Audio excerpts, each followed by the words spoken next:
Simulation Theory 101, Part 7, and the finale. Basically, I'm thankful to have you guys for a good conversation. A lot of times I feel like I'm in this world talking to a bunch of 3-year-olds. Don't poop your pants. Don't poop your pants. Don't poop your pants.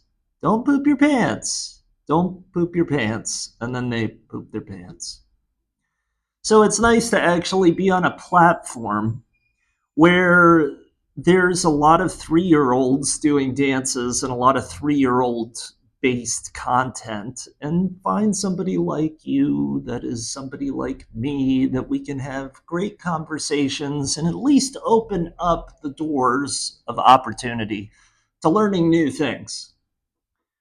Of course, this lecture and the Intro to Business lecture and other lectures are all available through the Weirs Institute at the Newstream platform, and all of that should be attached in the future. For now, I'm just really recording audio. A lot of this video that you're seeing me talking from a living room in South America, that's not going to be the case. We're going to have like picture shows and all that other stuff. But I'm in South America and just enjoying myself down here.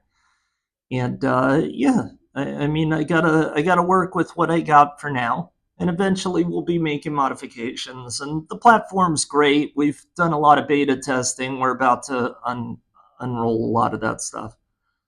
But yeah, so for simulation theory in closing, I think what I want to say mostly is this is most likely a spiritual test to make sure that you have what it takes to stay on the rocket while the other people are jettisoned off of the rocket that is going to bigger and better things.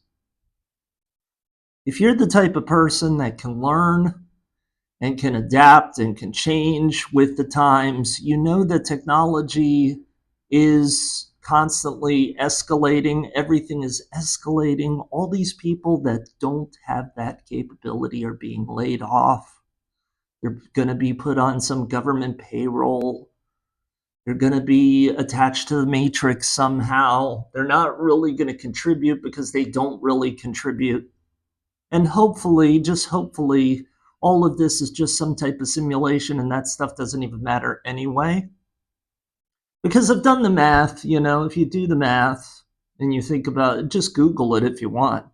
How many animals or chickens, let's say, does the average human consume in a year? And if you do that math, it comes out, I think the last time I Googled it was like 184. And if there's 10 million people on the planet, that means there's, or 10 billion people on the planet, then that means that there's 1.8 trillion chickens being raised per year for everybody on the planet to eat in chicken farms. And I've been around the world, guys. I've never seen a farming system that is capable of producing trillions of chickens. I don't know about you. So that goes towards maybe the numbers aren't there. Maybe the simulation could be kind of real. Maybe, where does the power come from?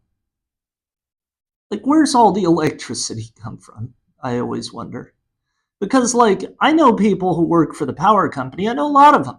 But they're always repairing, like, the lines, the power lines and stuff. They're not really working where the power is generated from. Where does that energy come from? They charge us for it. Like, where does it come from? Also, as you know, there was like a worldwide issue 5-6 years ago where there were supposed to be, I don't know what they said, 100 million people died. How come during that time, people that owned crematories, like that burned dead bodies, or people that had businesses that cleaned houses where dead bodies were, how come those people didn't see any type of increase in their business? How come we weren't all contributing to driving wheelbarrows with dead bodies into big pits and burning bodies? And why weren't there fires all over the world, the bodies being burned? And where did all those bodies go? Isn't it kind of interesting that there's all these wars going on and there's all these people supposedly dying, but there's no like footage of it?